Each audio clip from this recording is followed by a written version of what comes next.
Omnipotence is impossible, making the Abrahamic God as described similarly impossible.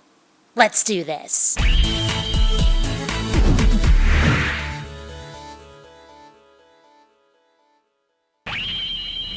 Greetings, fellow space travelers, BionicDance here, and this is something I haven't done for quite some time. It's a video that isn't a response to somebody else's video. Instead, it's a response to a comment thread I've had recently, as well as similar ones I've had in the past, regarding claims of God's omnipotence and the retconning that his followers have been trying like hell to do.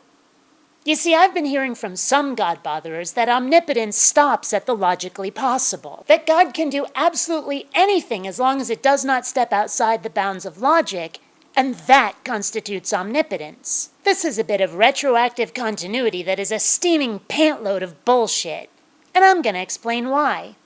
First and foremost, because it's not true. If you cannot do absolutely anything and everything, including the logically impossible, then you are not all-powerful, which is how the Abrahamic God is described. That's just something you cannot get around. So to suddenly decide that omnipotence is limited by logic in order to avoid paradoxes like square circles or rocks so heavy that an all-powerful deity cannot lift them is unjustifiable retcon of that God's holy text. Second, God is described as doing the impossible. Even if the result is something possible through science or nature, the methods used are, let's face it, magic. It's doing something using methods that are otherwise not possible, certainly not logically. For the conception of Jesus, God would have to impregnate Mary without physically putting sperm in her using testicles and a penis, or without medical insemination. He'd have to poof that sperm, or pre-fertilized egg, into her out of nothing, or by bending time and space to implant it in her, all without the aid of technology. Are you going to tell me that God can Star Trek human zygotes into people without the transporter and then try to claim that it's logical?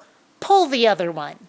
And that is by no means the only violation of reason this God has performed. Do we really think that the Red Sea can be parted without using reality-breaking magic? Maybe someday we can invent machines that'll manipulate gravity or something that can hold the water at bay. But according to the legends, this God did it by sheer force of will. He's using some divine religious version of the Force. Is anybody arguing that this does not beggar logic and reason? Then there is raising the dead, making lots of food out of a little bit of food right there on the spot, repopulating the earth using only 2 of every animal without massive genetic defects or the predators eating every other animal before the earth dried out, etc., etc. God is described as doing quite a lot of magical shit, and none of it using methods that are logical. It's magic, pure and simple, and by definition, magic is an exception to the laws of the universe, a breaking of physics. So many of God's defenders try to put limits on what omnipotence means in order to preserve it as a trait of their God, in order to avoid having to admit that their holy text is flawed, and by extension, their God who allegedly inspired it.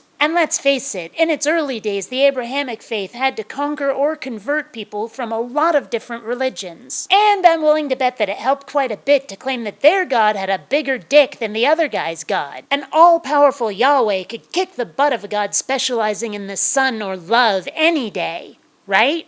I admit I can't prove it, but it sure does seem to be the best explanation for claims of omnipotence. Point is that omnipotence is illogical by its very nature, and the only choice that Yahweh's followers have is either to admit that their holy text is flawed, or to admit that there are paradoxical things their God cannot do. Redefining omnipotence so they can continue to use the word is no different than changing the foreheads of Klingons and explaining it away with this. Those are Klingons? All right.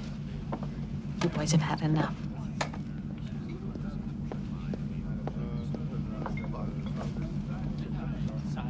Mr. Worf? They are Klingons. And it is a long story. What happened?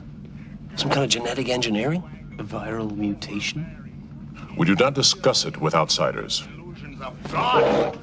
That's the entire explanation. Retroactive continuity. Just like describing God as omnipotent only within the laws of logic. It's bullshit, and they have to know it. But to admit any flaw would force them to question their belief system.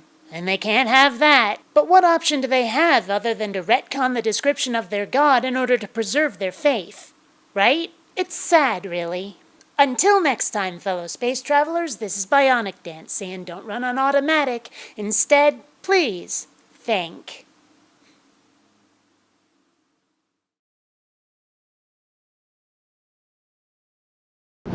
Droids don't pull people's arms out of their sockets when their videos aren't rated. Bionic dances are known to do that.